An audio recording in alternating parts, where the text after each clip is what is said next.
পেহী মৃদুশিখা গগৈৰ কথাৰে কবিতাটিৰ শিৰোনাম হেঁপাহ।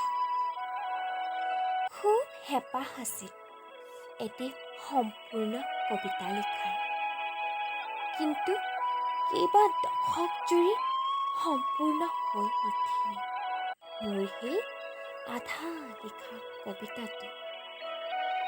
দিন, মাহ, পষেক, বছৰ পাৰ হৈ গৈ থাকিল, মাজত থাকিল মাথো প্ৰাপ্তি অপ্ৰাপ্তি, বুজা নুবুজাৰ এক দোৰোজা।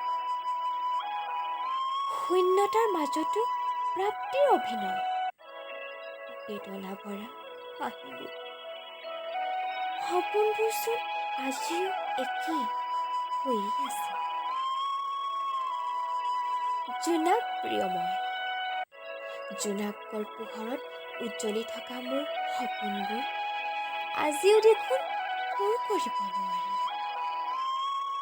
চাৰিওফালে কেৱল আশা, প্ৰত্যাশা, হতাশা।